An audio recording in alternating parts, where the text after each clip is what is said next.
J'ai eu des centaines de crises de panique à l'antenne au fil des années. Une crise de panique dure en réalité de 15 à 90 secondes. C'est la période de panique. Mais une panique est votre cerveau qui évalue une menace.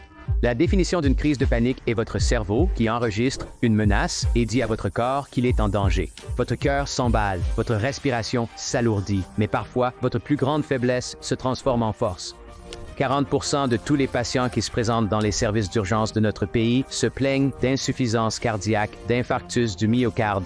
Ils font une crise de panique. La panique est l'expression maximale de la peur. Je décris la panique comme l'orgasme de l'anxiété. Le médicament lui-même aide à soulager l'anxiété. Il est très probable que votre peur ne se produise jamais.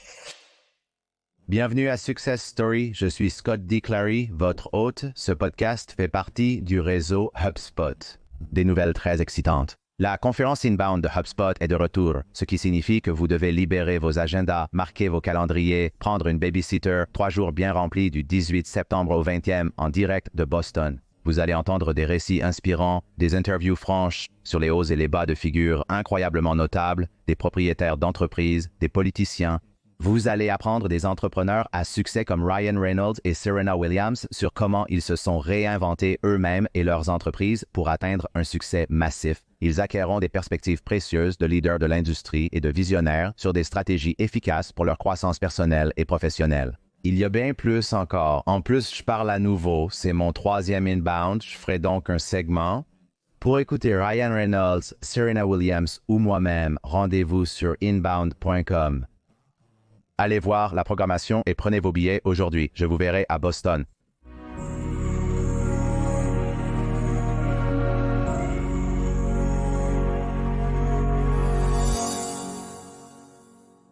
Très bien, Matt. Merci d'être venu. J'apprécie ton temps. Ce sera très amusant et nous allons apprendre beaucoup de choses aux gens. Je pense que tout ce que tu as mis dans ce livre, que tu as découvert tout au long de ta vie, n'est pas assez discuté, ce qui est pourquoi je pense que ce sera un très bon spectacle. Donc, je veux juste commencer ici, même le nom du livre. Comment j'ai maîtrisé mon anxiété et vaincu une vie d'attaque de panique. Quand as-tu réalisé pour la première fois que tu avais des attaques de panique? La question de quand j'ai réalisé pour la première fois que j'avais une attaque de panique par rapport à quand j'ai réellement eu une attaque de panique pour la première fois sont deux choses très différentes. Donc la première fois, j'ai eu une attaque de panique. J'en ai probablement eu beaucoup quand j'étais président du conseil scolaire, un élève très performant au lycée avec de très bonnes notes, président du conseil scolaire, capitaine de l'équipe de football, capitaine de l'équipe de cross. Tu sais, je devais être très intense. Et je faisais ces présentations devant l'école chaque matin. Et j'ai réalisé que j'étais tellement nerveux et j'avais comme un nœud dans l'estomac et je ne pouvais pas vraiment parler correctement. Mais la première fois que j'ai eu une attaque de panique vraiment terrifiante, au point de mouiller mon pantalon, qui m'a secoué l'esprit comme un tremblement de terre, c'était lors de la défense de ma thèse universitaire, en dernière année de fac, à la toute fin de mes études. Donc c'était comme, ce n'était même pas noté, ce n'était pas obligatoire, je n'avais pas à le faire. Il n'y avait rien en jeu. Et pourtant, lorsque mon nom a été appelé pour aller au podium et parler devant mes camarades de classe et le corps professoral du département de sciences politiques, j'avais l'impression de me muer en loup-garou. Mon cœur semblait arraché de ma poitrine. Je ne pouvais respirer. J'avais une vision en tunnel et je tremblais. J'avais l'impression que le sol s'effondrait. J'avais cette poigne blanche sur le podium parce que j'avais l'impression que j'allais tomber. Je ne me rappelais pas mes paroles. Je ne distinguais personne dans la foule. C'était une expérience assez humiliante. Mais déjà à ce moment-là, j'étais si doué pour compartimenter que dès que ça s'est terminé, je me suis dit « bon, merde à ça ». Je ne sais pas ce que c'était. C'était l'expérience la plus horrifique de ma vie, mais je ne vais plus y penser. Je vais le mettre à cet endroit et je ne vais pas m'en occuper. Mais ensuite, quelle que soit cette expérience, elle a recommencé une fois que j'ai commencé à faire de la radio pour ABC puis de la télévision. Et ce n'est que lorsque j'étais dans la trentaine, vers la mi-trentaine, que j'ai finalement réalisé que cette chose qui m'arrive, qui me fait avoir cette expérience incroyablement douloureuse et misérable, est une crise de panique. Et j'ai eu des centaines de crises de panique à l'antenne au fil des ans. Je n'étais pas certain de ce que c'était, mais je savais que je n'aimais pas ça. Pouvez-vous décrire la sensation d'une crise de panique par rapport à la peur de la scène? Parce que je pense que beaucoup de gens peuvent totalement comprendre ce que vous avez vécu lorsque vous faisiez des présentations à l'école et aussi lorsque vous défendez votre thèse. Et maintenant, je suis curieux, en repensant à quand je monte sur scène, c'est devenu beaucoup mieux. Mais quand vous commencez à monter sur scène, vous commencez à être stressé. Les signes classiques de trac apparaissent, cœur qui bat, bouche sèche. Mais ce n'est pas seulement du trac, c'est plus intense. Qu'est-ce qui a caractérisé votre crise de panique lors de ABC? Eh bien, je pense que c'est quand vous montez sur scène, vous avez juste l'impression et ensuite qu'est-ce qui se passe, comment ça se déroule et comment ça se calme pour moi. Je pense qu'après être monté sur scène, environ 5 minutes plus tard, je suis trop distrait par ce dont je parle et ensuite j'oublie le stress. Mais dans les 30 secondes avant que quelqu'un appelle mon nom pour monter sur scène, ou même dans l'exemple le plus ridicule, c'est quand quelqu'un fait le tour de la salle et demande aux gens de se présenter. Totalement angoissant. C'est ce truc le plus stressant. C'est horrible, mais j'ai besoin de 5 minutes pour parler avant d'oublier tout ça. Alors voici le truc. Le problème, tu mets le doigt sur le bobo. Le problème pour moi, c'était que je m'en remettais elle aussi en 5 minutes. Et la plupart des gens, et je parie que tu t'en remets encore plus vite que ça, une crise de panique dure en réalité de 15 secondes à 90 secondes. C'est la période de panique, le reste n'est que de l'anxiété. C'est votre corps qui se remet de cette expérience très désagréable qu'il vient de vivre. Mais une panique, c'est votre cerveau qui évalue une menace. Merde, ils font le tour de la pièce et je dois trouver quelque chose d'intelligent à dire sur moi-même, autre que mon stupide nom et d'où je viens. Mais je dois avoir l'air intelligent et ils font le tour. Mon Dieu, plus que 2 personnes avant moi. Qu'est-ce que je vais dire? Votre cerveau évalue une menace sociale, qui est très réelle, n'est-ce pas? Parce que les gens nous jugent sur notre comportement et nos performances. Et le problème pour moi dans mon métier, c'est que souvent ma présentation à l'antenne dure environ 15 secondes, peut-être 30 secondes, parfois plus longtemps.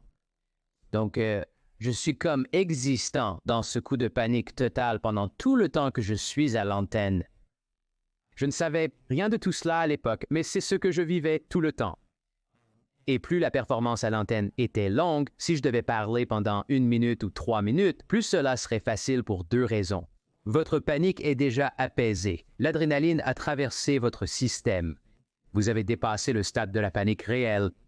Et 2, plus vous avez à parler, comme vous le faites lors de vos discours devant la foule, moins il y a besoin de perfection, n'est-ce pas? Si vous parlez pendant 15 secondes, comme nous le faisons souvent à la télévision nationale, sur les chaînes de télévision, et que c'est assez court, on s'attend à ce que vous soyez presque parfait, n'est-ce pas? Vous devez atteindre ce niveau de perfection. Si vous parlez pendant 5 minutes, je veux dire, personne ne peut ne pas faire une seule erreur verbale en 5 minutes. Vous faites un « E » ou un « A » ou répétez un mot, mais dans les 15 secondes où nous passons à la télévision, ou 30 ou 1 minute, cela doit être presque parfait. Donc, tout cela me montait à la tête. Donc, plus je devais parler, moins je ressentais les symptômes de panique, sauf cette première fois en faisant la thèse universitaire dans laquelle j'ai eu l'impression que ça a duré tout le temps. Et je ne sais même pas comme c'était je sens que j'avais des chats sauvages qui attaquaient mon cou. Et ils sont juste parce que je portais un pull à col roulé, parce que je pensais que c'était professoral ou intelligent et j'étais comme, je suis en train de mourir les chats. Non, je pense juste à tous ceux, comme j'aime la reconstitution d'ailleurs, porter un col roulé pour parler sur scène sonne pour moi comme un cauchemar absolu. Mais c'est la première chose que je dis aux gens, ne portez jamais quelque chose. Je veux dire, si nous devons porter une cravate, d'accord, mais ne portez pas un pull à col roulé. non, jamais pour moi. J'ai mon uniforme sur scène, j'ai mon col en V, j'ai mon blazer, j'ai mes jeans. Je suis très à l'aise et en fait, c'est une grande stratégie pour moi parce que si je surchauffe ou si quelque chose ne va pas tout à fait bien, il semble simplement ajouter à la merde qui se passe en direct en temps réel. Et je veux dire, quand vous le décrivez comme ça, on dirait que chaque fois que quelqu'un a le trac, c'est juste une crise de panique ou l'inverse. Vous pouvez ressentir de la nervosité sans que ce soit une véritable crise de panique, n'est-ce pas? Les gens peuvent ressentir de la nervosité, voire une crise de panique, Donc, la définition merdique d'une crise de panique est que votre cerveau enregistre une menace et signale à votre corps qu'il est en danger et qu'il risque probablement d'être attaqué. Et la façon dont il fait cela, c'est par une cascade de produits chimiques, un tas de messages envoyés. Sans entrer dans les détails, vos glandes surrénales commencent à sécréter de l'adrénaline. Votre cœur commence à battre vite. Vous commencez à respirer lourdement. Certains peuvent éprouver des tremblements, frissons et transpiration. Les gens ont l'impression qu'ils ne peuvent pas respirer, de suffocation. Il y a des sentiments de déréalisation, de mort imminente, des sentiments de perte de contrôle. Ces symptômes font partie d'un ensemble et varient d'une personne à l'autre. Parfois, les gens peuvent ressentir presque tous ces symptômes. J'en ai eu beaucoup. Je n'ai jamais cru que j'allais en mourir, mais j'ai certainement ressenti une énorme perte de contrôle. Je me sens comme si je n'avais aucun contrôle. C'est pourquoi je le compare à une transformation en loup-garou, car on a l'impression de ne pas maîtriser quelque chose de crucial qui se déroule dans notre corps à cet instant. Et comme il y a quelque chose qui est viscéral, et ce n'est pas seulement dans ta tête, ce qui m'arrive est physique. Je le ressens et j'ai une réaction physique. Je transpire à travers mon pantalon, je deviens pâle, je tremble, comme si c'était très, très réel, je ne peux pas respirer, tout ça. Alors, au fil de votre carrière, vous mettez cela de côté, supposant que c'est en quelque sorte le coût des affaires. C'est ce que vous supposez. Alors, quel a été le moment où cela a atteint un sommet et qu'il n'était plus possible de l'ignorer? Donc, l'ironie est, Scott, que parfois ta plus grande faiblesse devient un atout. À l'époque, j'ignorais que j'avais des crises de panique. Je pensais que c'était juste de la nervosité. Dans ma tête, j'ai les nerfs, mais ça va. Mais j'avais une telle réaction physique que cela me faisait vibrer d'énergie. Lorsque j'ai débuté à la télévision en 2010, j'étais reporter de presse écrite et radio. Et donc, quand j'ai réellement commencé à faire de la télé, les gens étaient comme « Sacré vache, Matt Gutman transperce vraiment la télé ». Il déborde d'énergie. J'en ai aussi, mais je panique et je suis presque en train de me faire dessus. Donc, vous regardez, les gens me regardaient être comme « et les producteurs exécutifs ont adoré ça ». Donc oui, mettez Gutman en direct plus souvent. Non, en fait, ne le mettez pas plus souvent en direct. Plus de direct. C'est ce qui se passait. On m'envoyait faire ces missions en direct. C'était une ironie étrange. J'ai commencé à redouter d'aller en direct à cause de ce sentiment.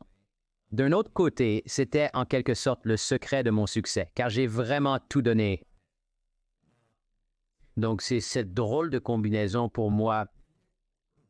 Désolé, j'allais dire que cela peut arriver. Je voulais juste partager une petite histoire pour contextualiser l'importance de cette conversation pour moi. Et je veux juste entendre comment cela a évolué dans votre vie, mais juste pour donner un peu de contexte aux auditeurs et vous donner un contexte d'où je viens.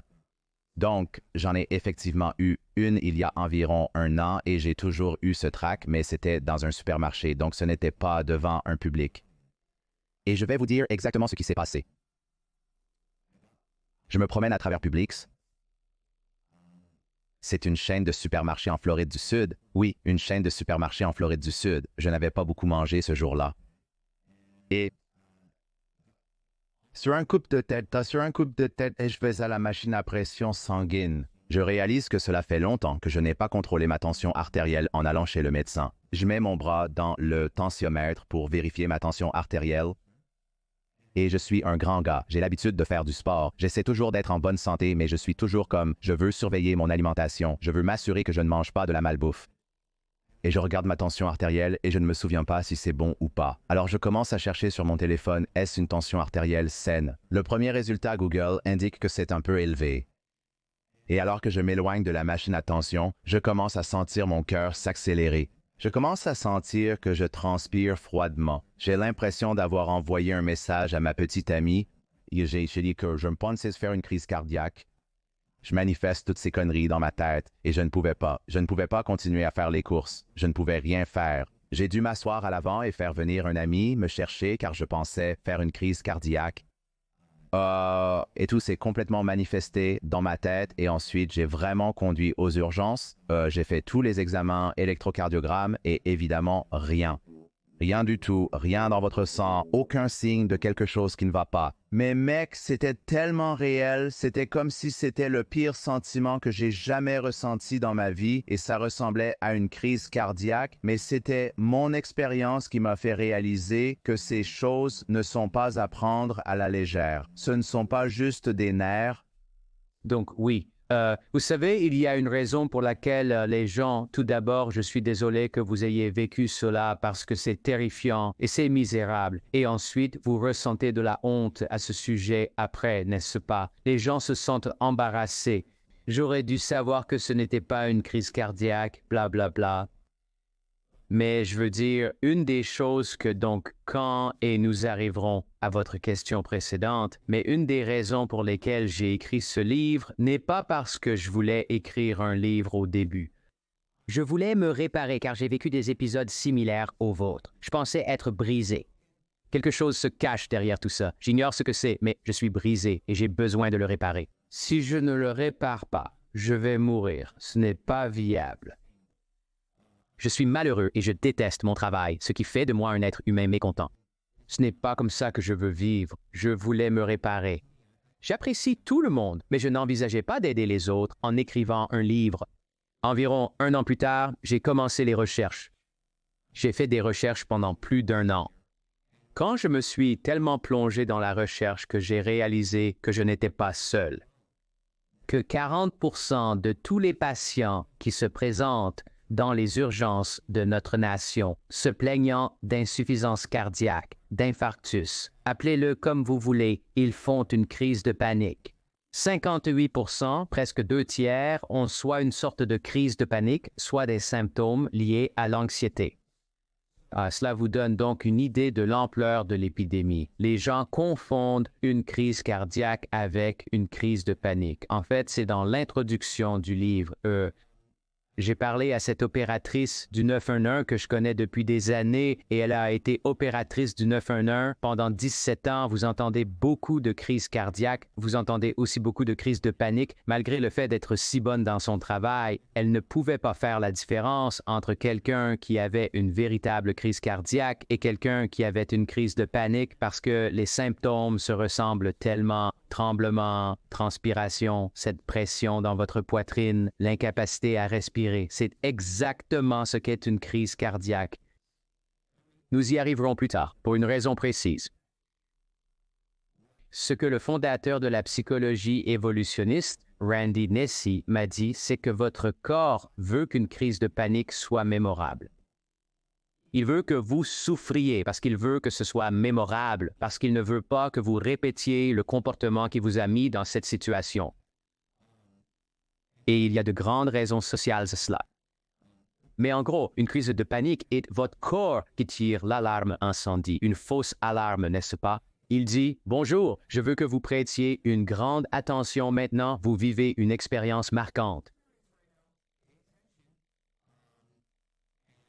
Votre corps est également prêt à avoir 1000 fausses alarmes en tirant cette alarme incendie tant que vous n'avez pas une alarme manquée. Une fausse alarme peut-être que vous allez aux urgences ou une fois que vous vous y habituez comme moi, vous brûlez 50 calories en transpirant et en étant frénétique. Mais une fausse alarme, mais en manquant une vraie alarme, vous êtes mort, n'est-ce pas? Vous êtes sur l'autoroute, vous êtes sur le Parkway, Julia Tuttle, à Miami ou quoi que ce soit, et il y a un carambolage devant vous, vous ne le voyez pas, vous vous y écrasez et vous êtes mort. Fausse alarme, vous ne brûlez que 50 calories. Et c'est extrêmement courant en Amérique. Et malheureusement, ils vous ont probablement dit que vous aviez probablement une sorte de crise liée à l'anxiété ou à la panique, n'est-ce pas? Eh bien, il avait fait. Aucune idée de ce qui se passait, mais oui. Donc le problème était, et beaucoup de gens comme vous ne sont pas diagnostiqués. Ils ne rentrent pas chez eux en se faisant dire « Hé, écoute, tu as eu une crise de panique. Voici comment y faire face. Laisse-moi t'apporter de l'aide. » La plupart des gens rentrent chez eux sans qu'on leur explique leurs conditions, car les médecins urgentistes de notre pays sont plus à l'aise pour parler de problèmes physiologiques que de problèmes émotionnels ou psychologiques. Ils ne se sentent donc pas obligés d'explorer le domaine psychologique, bien que ce soit ce qui arrive. Mais ce que je veux que vos auditeurs et téléspectateurs retiennent, c'est que une crise de panique est normale. C'est juste une façon pour votre corps de signaler qu'il veut que vous prêtiez attention. C'est normal, car la moitié des Américains vont vivre une crise de panique au cours de leur vie. Ce que votre corps ne veut pas, c'est que vous manquiez une alarme, et elles sont courtes, n'est-ce pas? La panique est vraiment les 15 à 90 secondes pendant lesquelles votre cerveau évalue une menace. Le reste, c'est de l'anxiété. C'est douloureux et terrible, mais nous vivons avec chaque jour et pouvons y faire face. Et ce sont là les paramètres généraux d'une crise de panique que beaucoup de gens ont. Et ce que vous ajoutez est très courant, car les gens ont le trac, mais les gens ont aussi la panique lorsqu'ils conduisent une voiture.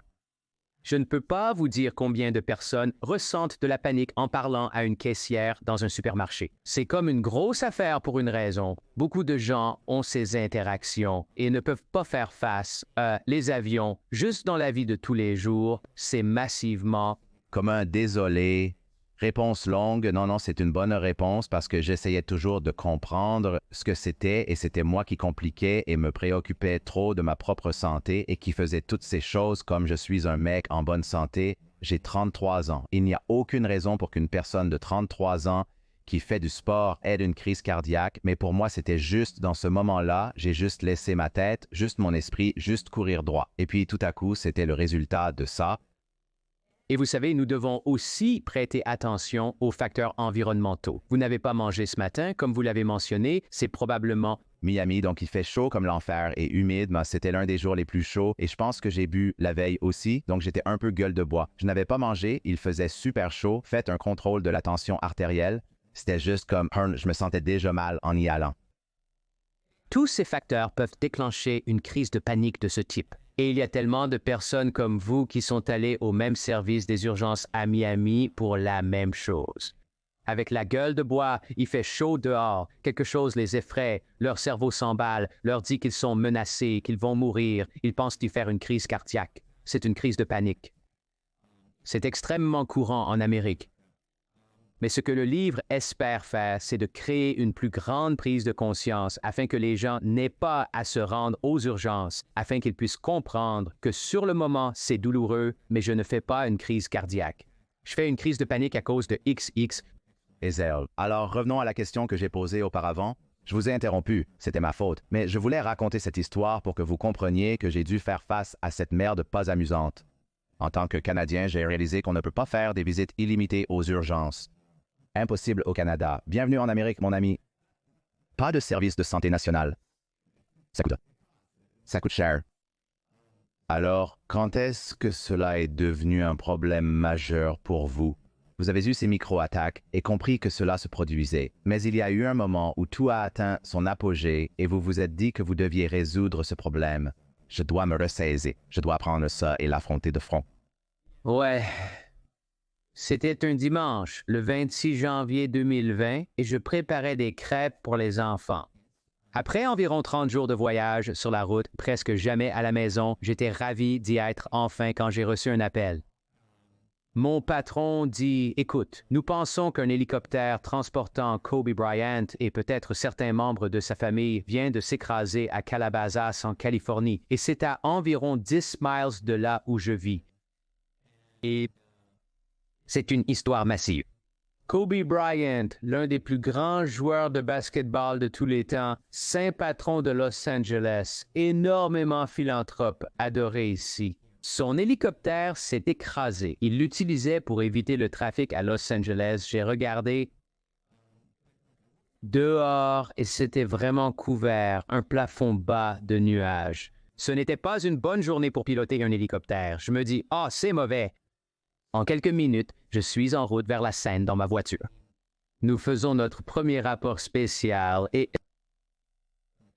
Vous savez, dans les anciennes cartes du monde, ils avaient à la lisière de la carte où ils n'avaient pas cartographié le reste. Ils avaient les sirènes et d'étranges monstres marins et créatures, comme je parle dans le rapport spécial en direct. Je vois la fin de la carte parce que je n'ai rien à dire. Je suis en pleine panique, furieuse. Je ne peux pas me souvenir des choses que j'avais prévu de dire parce que la panique vous prive de votre mémoire à court terme. Et je suis comme quoi. Et donc, comme ma bouche commence à parler et je ne sais pas ce qui se passe, c'est que votre cerveau perd la mémoire à court terme. Votre cerveau perd la mémoire à long terme, vous empêchant de vous souvenir de ce que vous avez fait il y a plus de 30 secondes. Pendant une crise de panique, votre cerveau se focalise sur la survie immédiate, concentrant toute son attention sur l'instant présent. Pas sur la question de savoir si ce que vous avez obtenu du sergent du shérif il y a 10 minutes était rapportable ou si cet autre morceau d'information que vous avez obtenu était réellement confirmé et rapportable. Et ce que j'ai fait dans le rapport spécial, c'est que j'ai mélangé une chose que je savais être correcte avec quelque chose dont je ne savais pas si elle était correcte ou non. Et j'ai dit cette chose, et il s'est avéré qu'elle était fausse et très fausse, et j'ai fait une erreur horrifique. C'était la première fois que cela se produisait à la télé. En dépit de ces crises de panique, j'ai toujours su garder mon calme intérieurement. Et c'était différent, et j'ai eu un terrible échec. Et j'ai continué à faire des reportages tout le reste de la journée. Mais le lendemain ou le jour suivant, ABC m'a dit « c'est grave et tu es suspendu pour 1 mois ». Et c'est un vrai problème.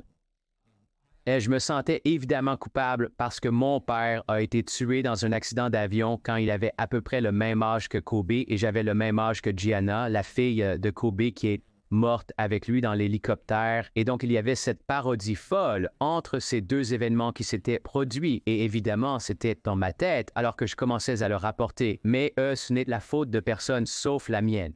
Et c'était comme si j'étais définitivement dans ma tête et je me sentais vraiment coupable.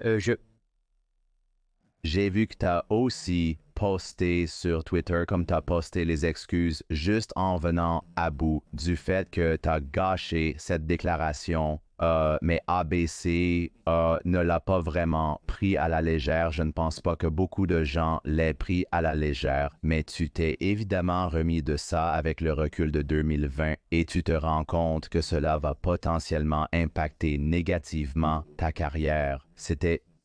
Je ne savais pas si ABC me reprendrait. Je pensais que c'était possible.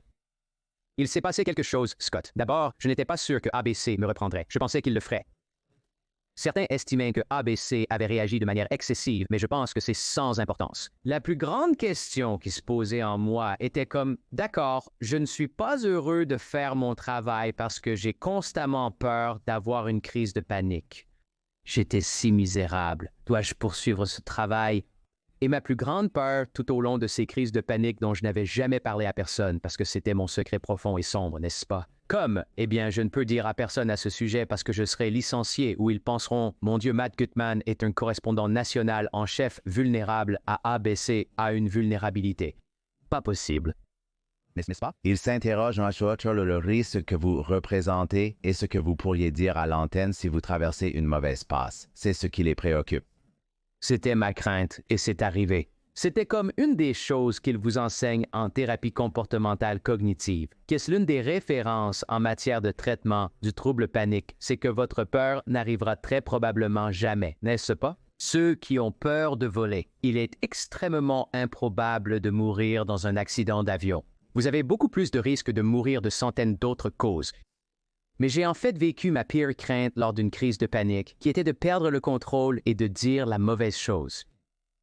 Et donc, j'ai dû lutter avec ça. Est-ce quelque chose que je veux continuer à faire? Est-ce que je veux rester dans le journalisme télévisé? Je pourrais revenir à ne pas... Faire de la radio était toujours performatif, mais je pourrais revenir à l'impression ou faire autre chose comme du conseil. Et j'en ai parlé avec ma femme, et... Alors que tout cela se passait, j'ai eu une sorte de percée. Parce que la suspension a une façon de libérer votre emploi du temps. Et j'ai mis un petit peu, oui, un petit peu, 1 mois. Donc, j'ai soutenu un ami à moi du lycée qui était dans l'équipe de cross et un athlète incroyable.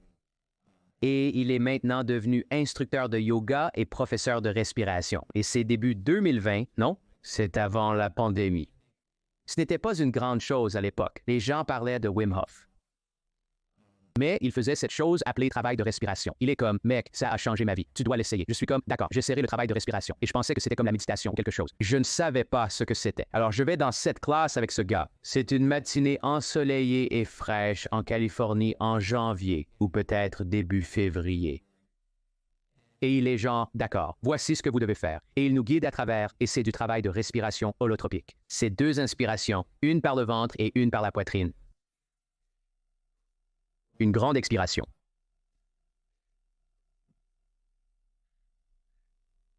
Et vous continuez simplement à faire cela. Et finalement, ce que vous allez faire, c'est vous priver d'oxygène. En hyperventilant, en respirant trop, vous privez votre corps de dioxyde de carbone, ce qui vous aide à décomposer l'oxygène. C'est donc une sorte de relation inverse. C'est une chose un peu étrange. Finalement, vous obtenez des pinces de homard dans vos mains, vos pieds se recroquevillent légèrement et vous entrez dans un état modifié. Il nous guide à travers cela. Soudain, je réalise que je ne suis pas dedans. Je me demande ce qui se passe. C'est une expérience totalement hors du corps. Je n'avais aucune idée de à quoi m'attendre. Puis, je fonds en larmes et commence à sangloter. Je me retrouve dans cette pièce embaumant le patchouli, entouré de gens super détendus, puis soudain, je suis comme en train d'avoir cette incroyable expérience cathartique. Et mon pote Lane Jaffe qui continue à pratiquer sa respiration et enseigne ici, un super mec. Comme il vient, il occupe l'espace, donc il est juste là, et il me fait juste savoir, et il me fait savoir qu'il est là. Donc il appuie juste sur mes jambes, il est comme « tu vas bien ». Il me laisse tranquille, sans essayer de me réconforter. Il me fait juste savoir que ça va. Continue. Je suis là si tu as besoin de moi, mais continue. Et j'ai eu cette incroyable expérience cathartique à laquelle je ne m'attendais jamais. Et c'est à ce moment-là que je commence à réaliser, d'accord, il se passe quelque chose de plus que juste de la panique ici. La panique est le symptôme d'un problème plus profond. Et puis je dois commencer à comprendre comment y arriver. Et peut-être que c'est ainsi que je comprends pourquoi je suis brisé. Qu'est-ce qui ne va pas chez moi? Finalement, je réaliserai que la panique ne veut pas dire que je suis brisé, car je ne le suis pas. Nous avons évolué pour avoir la panique comme partie intégrante de notre système d'exploitation central en tant qu'humain. La peur est l'un des plus grands atouts que les primates, puis les singes, puis les grands singes et ensuite les humains ont pu évoluer. L'une des raisons pour lesquelles nous sommes si réussis, c'est que nous nous inquiétons. Nous avons peur, et nous avons peur plus tôt que presque tous les autres animaux, ce qui nous permet de nous préparer, de planifier, de regarder loin dans le futur et de réfléchir à des choses parce que nous sommes inquiets de ce qui pourrait arriver. Nous sommes préoccupés, donc nous faisons des choses. La panique est l'expression maximale de la peur, n'est-ce pas? Je décris la panique comme l'orgasme de l'anxiété, n'est-ce pas? Si un orgasme est l'expression maximale du plaisir, n'est-ce pas? Alors une crise de panique est l'expression maximale de l'anxiété ou de la peur. Ce n'est pas agréable, cela peut vous donner envie d'une cigarette, vous faire trembler et transpirer. Je tiens à remercier le réseau de podcasts HubSpot d'avoir sponsorisé le succès de l'émission. Nous sommes dans leur réseau depuis 3 ans. Si vous aimez les podcasts, découvrez d'autres podcasts incroyables du réseau HubSpot comme My First Million, animé par Sam Parr et Sean Puri. Il reçoit des invités célèbres comme Alex Ramosi, Sophia Amoruso, Hassan Minhaj, qui partagent leurs secrets sur comment ils ont fait leur premier million et comment appliquer leurs enseignements pour capitaliser sur les tendances et opportunités commerciales d'aujourd'hui. Écoutez My First Million où que vous obteniez vos podcasts, pour toutes les mauvaises raisons, mais vous avez mentionné quelque chose. Je veux juste vous poser une question à ce sujet, car vous avez dit que c'est intégré dans notre génétique, notre acide désoxyribonucléique dans notre génétique, n'est-ce pas? C'est ainsi que notre espèce a survécu et évolué. Mais c'est aussi en partie intégré dans potentiellement un certain traumatisme passé. Alors comment savez-vous quand cela fonctionne comme il se doit par rapport à si cela fonctionne peut-être en sur-régime à cause de choses qui se sont passées dans notre passé? C'est une excellente question à laquelle nous n'avons pas de réponse pour le moment. Je ne cherche pas à vous flatter, je le pense sincèrement. Le fait est que si la panique est débilitante pour votre vie, Alors, c'est quelque chose avec lequel vous devez faire face. Il y a quelque chose qui se passe là-bas avec le traumatisme que vous devez gérer si c'est un cas isolé, comme vous en avez eu lors d'une journée extraordinairement chaude à Miami alors que vous avez la gueule de bois et que vous voyez des statistiques étranges sur votre tension artérielle et que vous n'avez pas mangé et que vous faites une crise de panique. C'est un problème différent, n'est-ce pas? C'est environnemental. Peut-être avez-vous une plus grande prédisposition à la panique parce que vous êtes plus haut sur l'échelle de l'anxiété. Peut-être. Ce n'est pas une mauvaise chose d'ailleurs. Mais quand cela dégrade votre vie, vous devez y faire face de manière plus globale. C'est ce que je devais faire. J'en avais besoin. Traiter essentiellement la panique comme je traitais les grandes histoires sur lesquelles j'ai travaillé dans ma carrière de journaliste, c'est-à-dire, et c'est ainsi que j'ai pratiqué le sport au lycée et à l'université. S'il y a un mur, je le traverserai. Je ferai tout ce qu'il faudra. Je me suis donné pour mission d'apprendre tout ce qu'il est possible de savoir sur la panique suite à mon expérience avec celle-ci. Ensuite, je vais comprendre pourquoi je suis brisé et pourquoi les humains ont évolué pour avoir de la panique dans l'acide désoxyribonucléique ou de l'anxiété parce que toute la science nous dit que c'est si malsain. Et puis, une fois que j'ai regardé cela, je me rends compte, oui, c'est un peu malsain, mais c'est aussi une des choses qui préserve les humains. Votre corps se moque que vous souffriez un peu tant que vous restez en vie. Tout pour ne pas mourir. Non, je veux dire, c'est un bon petit mécanisme de sécurité intégré.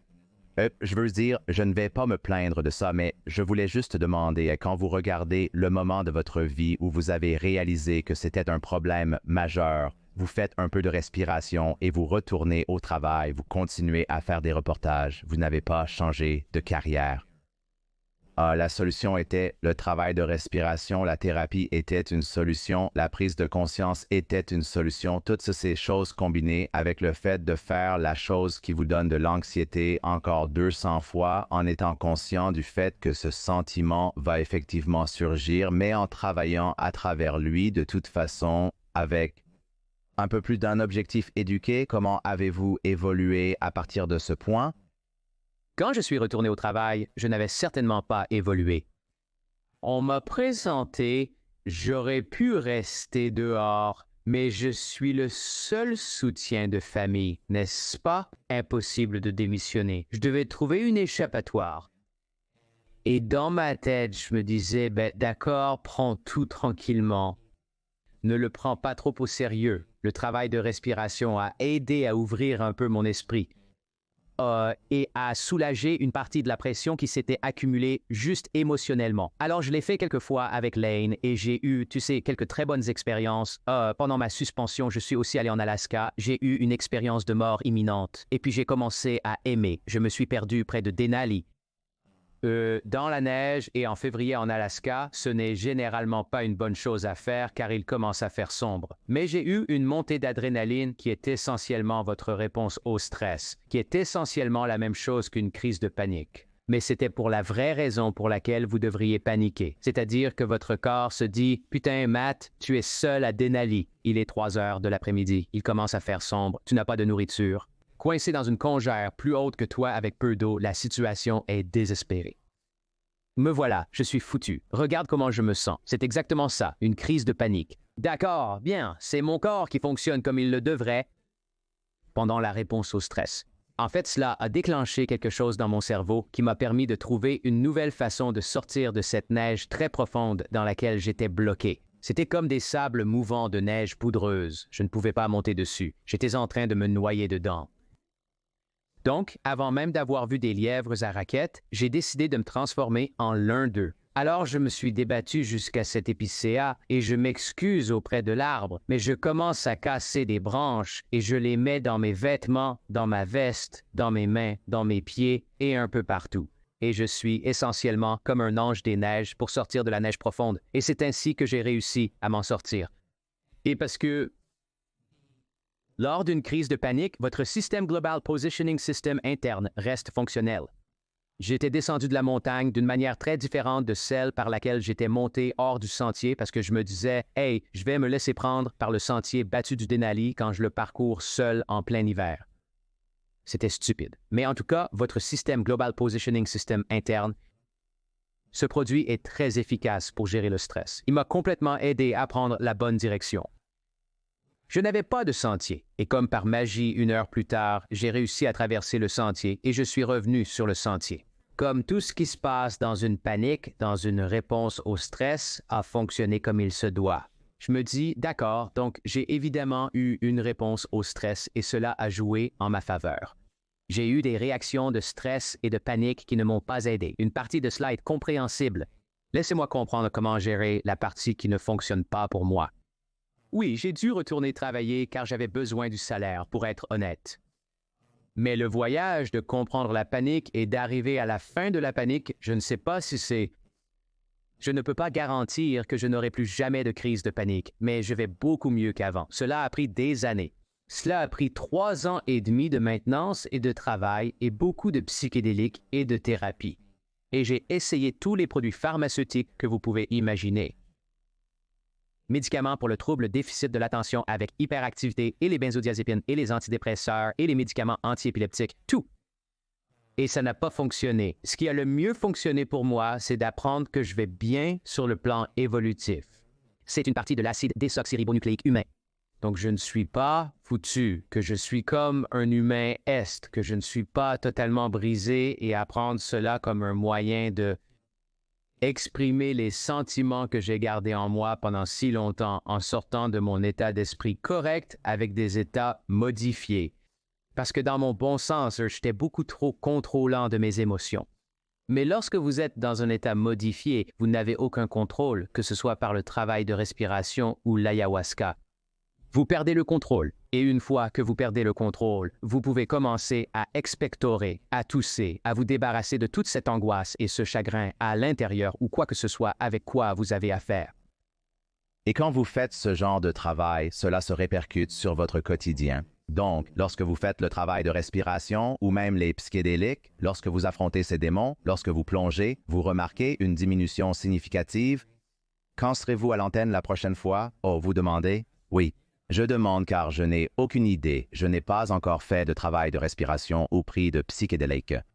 Définitivement, je demande pour moi, mec. Je demande pour moi parce que je n'ai fait face qu'en le faisant plus. Donc maintenant, ma stratégie est de me lancer dans plus d'interventions en public volontairement pour que j'en ai plus. J'en ai plus de chance. Et chaque fois, c'est un peu plus facile.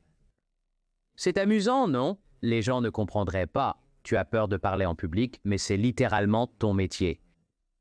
Genre, tu parles en public maintenant. Je veux dire, d'accord, il y a des humains dans la pièce avec toi, mais genre, tu parles pour vivre. Je veux dire, c'est drôle. Et personne ne dirait, genre, il n'y a aucun moyen que Scott ressente le trac. Genre, comment serait-ce possible? Il est si fluide, il est si confiant. Genre, c'est comme ça que sont les humains, non? Nous sommes une espèce intéressante. Les répétitions fonctionnent pour certains, mais malgré des milliers de répétitions à la télévision en direct, j'avais toujours des crises de panique. Donc je devais trouver une autre solution. Il se passe donc certaines choses avec les états modifiés. L'une est que le médicament lui-même aide à soulager l'anxiété, n'est-ce pas? Comme, surtout avec la kétamine, ils en ont fait beaucoup d'études sur la kétamine, mais aussi sur le méthylène-dioxyméthamphétamine et les champignons psilocybes. Et il y a un impact physique après le traitement de ces choses qui réduit définitivement l'incidence de l'anxiété et de la dépression. Mais il y a aussi des images que vous obtenez en ayant ces expériences psychédéliques que vous emportez avec vous et que j'utilise comme une sorte de coffre à trésors pour revenir à des périodes de calme. Je pense à, vous savez, l'une de ces choses avec la kétamine, c'est que je volais au-dessus de cette forêt, juste moi, Matt, ou mon avatar survolant cette forêt. Et je me perche sur cette haute falaise, et pour une raison quelconque, mon avatar a décidé de piquer du nez dans la forêt et la terre 1000 pieds plus bas. Et au lieu de simplement écraser mon visage dans la forêt ou le sol de la forêt s'est élevée pour me rencontrer.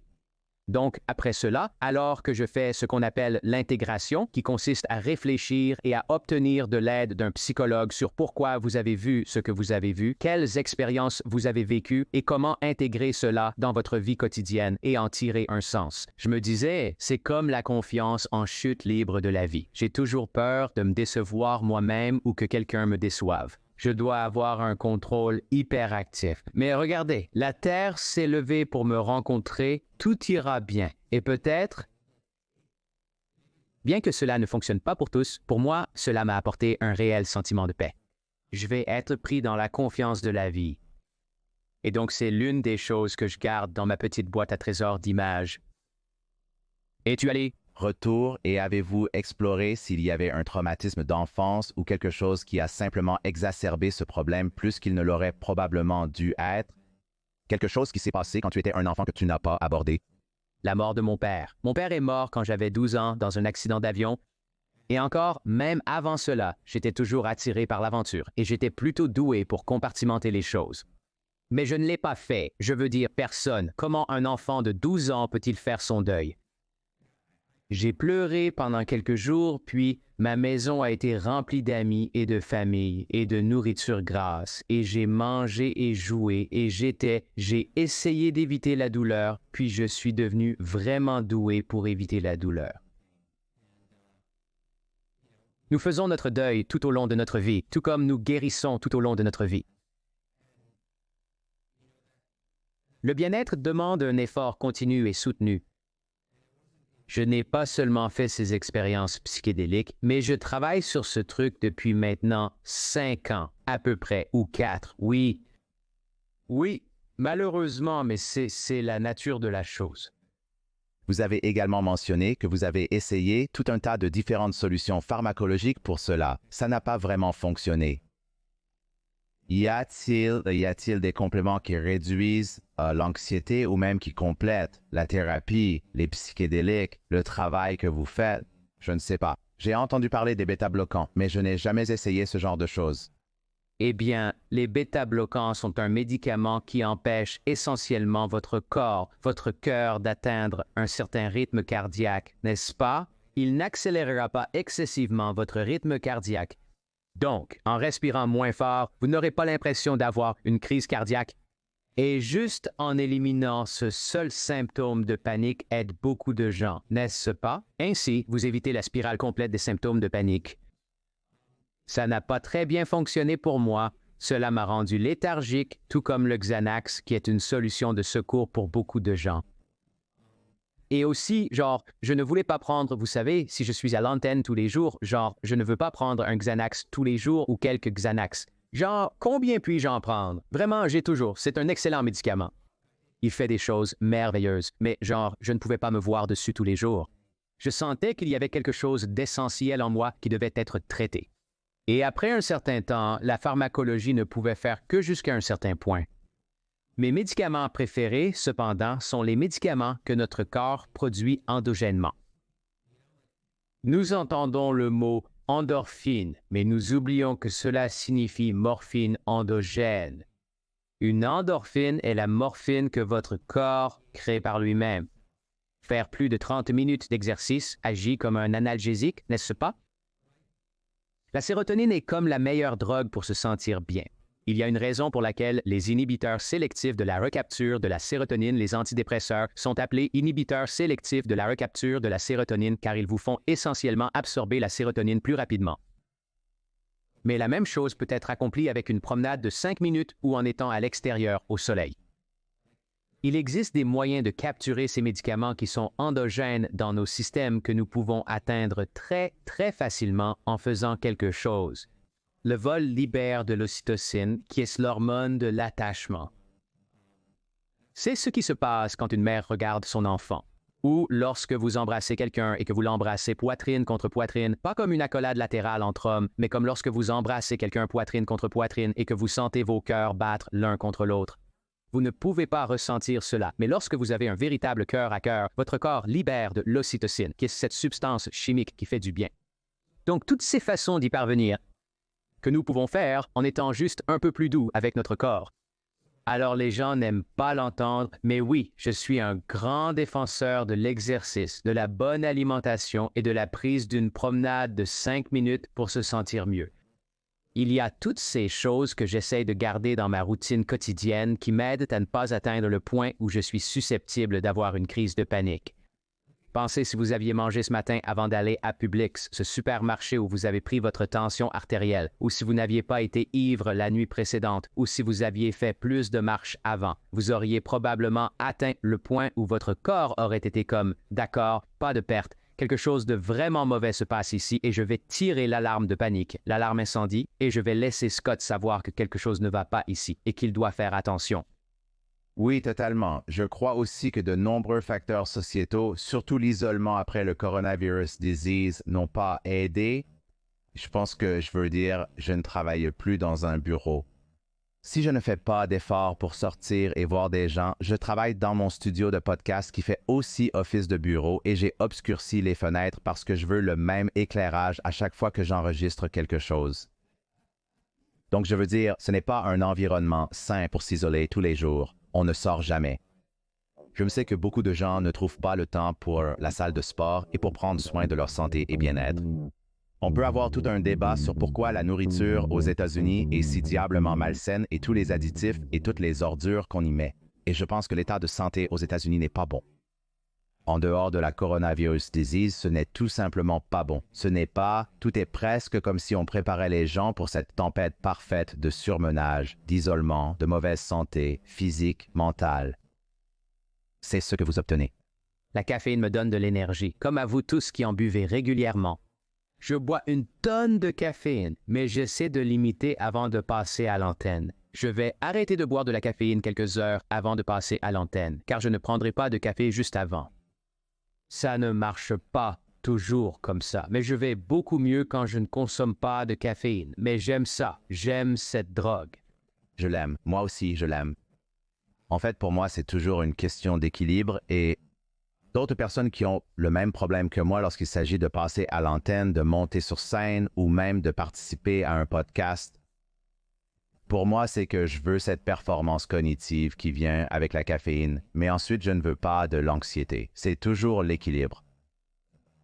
Voici une petite astuce. La L-théanine peut aider à équilibrer l'agitation causée par la caféine si vous cherchez des compléments alimentaires. C'est quelque chose que beaucoup de gens prennent qui vous donne un petit avantage, mais qui élimine l'anxiété après la caféination. Vous avez écrit ce livre il y a quelque temps, puis vous avez été occupé par le travail. Et ce processus de rédaction du livre, le processus de recherche, a également été très long et a pris beaucoup de temps. Quand vous repensez à tout ce que vous avez mis dans le livre, et même au cours des 2 dernières années, quelle est une chose que vous avez apprise sur vous-même ou sur les crises de panique, l'anxiété que vous auriez aimé pouvoir y inclure et que vous n'avez peut-être pas fait? Je pense que beaucoup de choses ont à voir avec l'auto-soin masculin. Comme ce que j'ai réalisé, c'est que ce voyage de 3 ans et demi est quelque chose que je ne m'étais pas permis pendant 20 ans de carrière avant cela, c'est-à-dire prendre un peu de temps pour moi. Comme oui, parce que moi, pour faire le reportage du livre, j'ai fini par faire une retraite. J'étais déjà au Pérou pour faire un reportage, mais j'ai fini par prendre une semaine pour moi pour faire une retraite d'ayahuasca. Donc, j'ai fait de l'ayahuasca là-bas et du 5-MeO et de la mescaline et j'étais avec un groupe.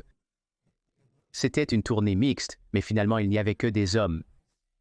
J'ai eu une semaine pour créer des liens avec d'autres hommes. Et c'était aussi l'une des choses vraiment saines d'avoir ce genre d'expérience que je ne m'étais jamais permis. Parce que je suis un travailleur, je suis un père et c'est ce que je fais. Je suis un travailleur, un mari et un père. En dehors de ces 3 choses, je n'ai pas de hobby. J'ai des amis, mais mon focus est mon travail et ma famille, c'est tout.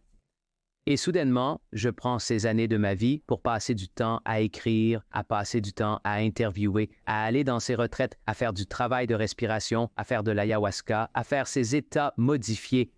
C'était en partie lié à ça. J'ai fait une retraite à l'Ojai Valley Inn, l'un des plus beaux endroits au monde. Je prends du temps pour moi, pour travailler sur ma propre santé. Et cela s'est avéré être l'un des véritables avantages secondaires. Et j'ai réalisé que nous n'en faisons pas assez en termes de, oui, les gars jouent au golf, mais en termes de vraiment penser à prendre soin de nous et à nous choyer. Je sais que les gens détestent ce mot, mais c'est vrai. Prendre soin de nous de manière plus globale, ce que je n'avais jamais fait auparavant. Soudainement, je me suis donné une chance et voilà, ça a fonctionné. Je me suis senti bien mieux. Je pense que beaucoup d'hommes en particulier ne réalisent pas à quel point ils sont tendus et à quel point ils sont foutus intérieurement jusqu'à ce que les choses tournent mal et qu'ils vivent quelque chose comme ce qui vous est arrivé. Je me suis probablement inquiété de ma santé un certain temps avant cette visite chez Publix. Oh, Scott, c'est exactement ça. Désolé, juste comme, ouais, tu viens de frapper le... Je vais te raconter une histoire que je viens de voir qui était vraiment dérangeante. C'était vraiment triste, en fait. Je n'ai pas vérifié les faits de cette histoire provenant de Twitter, donc prenez-la avec précaution. Si cela s'est déroulé ainsi, c'est une combinaison d'une histoire triste et d'une crise de santé mentale. Alors l'histoire s'est passée au Royaume-Uni. Cela vient de se passer le 25e. Un gars qui possédait un magasin de montres de luxe a été cambriolé. Et cette nuit-là, il s'est suicidé. Il s'est suicidé après un probable vol de marchandises de plusieurs millions de dollars. Donc le point est, c'est horrible qu'il ait été volé. Un vol ne devrait jamais conduire à un suicide si on suppose qu'il n'y avait pas d'autre. Facteur en jeu si c'était juste le fait que de l'argent a été volé ou de la valeur a été volée. Le point est que c'est un scénario complètement évitable. Et c'est un extrême, mais je pense qu'au quotidien, quand les choses tournent mal dans la vie de la plupart des gens, dans leur carrière, c'est là qu'ils ont des crises. C'est là qu'ils s'en prennent à leurs femmes. C'est là qu'ils ont des crises de panique. C'était juste un exemple extrême d'une tonne de valeurs volées dans le magasin de ce gars et de suicide, mais d'une manière beaucoup moins extrême, Je pense que cela arrive tout le temps, avec les hommes, et c'est ce qui ruine les carrières, brise les familles parce qu'ils ne s'en rendent pas compte. Pendant les 30 dernières années, ils ont juste été confrontés à des problèmes sans vraiment comprendre l'anxiété et le stress qui montent en eux, dans leur corps, et quand quelque chose ne va pas, ils ne peuvent pas le gérer. Et c'est ce que je vois se produire tout le temps. Je ne sais pas comment le réparer. Je suppose qu'il faut être assez conscient de soi pour comprendre qu'on devrait probablement passer du temps sur soi-même à cause de tout ce qu'on a traversé avec la crise de panique. Mais les hommes doivent aussi prendre soin d'eux, car beaucoup d'hommes traversent la vie en pensant qu'ils vont bien. En effet, vous avez parfaitement cerné le problème. Et cela conduit aux résultats exacts que nous nous efforçons tant d'essayer d'éviter. Les échecs exacts que nous pensons travailler si dur pour ne pas avoir. Et c'est la loi des conséquences imprévues. D'accord. Où les gens vont-ils aller chercher votre livre? Les livres sont disponibles partout où ils sont vendus, mais aussi sur les réseaux sociaux et le site web si vous souhaitez les partager. Le livre s'appelle Pas le temps de paniquer. Vous pouvez le trouver partout où les livres sont vendus, comme Scott vient de le dire. Vous pouvez me trouver sur Instagram et Twitter. Je devrais faire plus de TikTok, mais je ne le fais pas. Et oui, mais c'est Matt Gutman, ABC sur Twitter et Instagram, Matt Gutman, ABC. Parfait. Vous savez, si vous deviez revenir en arrière, et maintenant que vous avez traversé votre carrière et que vous avez eu différentes saisons dans votre carrière, surtout depuis que vous avez eu une saison de préconscience et une saison de post-conscience dans votre vie et votre carrière, quelle serait la leçon que vous retourneriez dire à votre moi de 20 ans? Oh, bonne question. Ralentisse. C'est difficile. Ce que j'aurais dit, c'est de ralentir. D'un autre côté, avoir un moteur Ford dans le derrière, c'est ce que mon grand-père disait parce que j'étais toujours en train de courir partout. C'est aussi en quelque sorte mon secret de mon succès, c'est que j'avais tellement d'énergie et que j'allais toujours de l'avant à toute vitesse. Et donc, je me serais dit de ralentir. D'un autre côté, cela a été un secret de succès. Mais oui, j'aurais dit, regarde, il y a un juste milieu, n'est-ce pas? Tu peux être déterminé, mais pas suicidaire. J'avais l'impression de vaciller au bord de faire des choses extrêmement stupides. Cela aurait pu me causer des problèmes, ce qui a contribué à mon sentiment de panique. C'était comme si mon cerveau, comme votre cerveau vous disait que pendant longtemps vous aviez été préoccupé par votre santé. Le mien me disait de ralentir depuis un moment, mais je ne l'ai pas vraiment écouté. Et je devais prendre soin de moi d'une manière que je ne me permettais tout simplement pas. Donc oui, prendre soin de soi et ralentir est ce que j'aurais dit à moi-même, l'homme de 20 ans.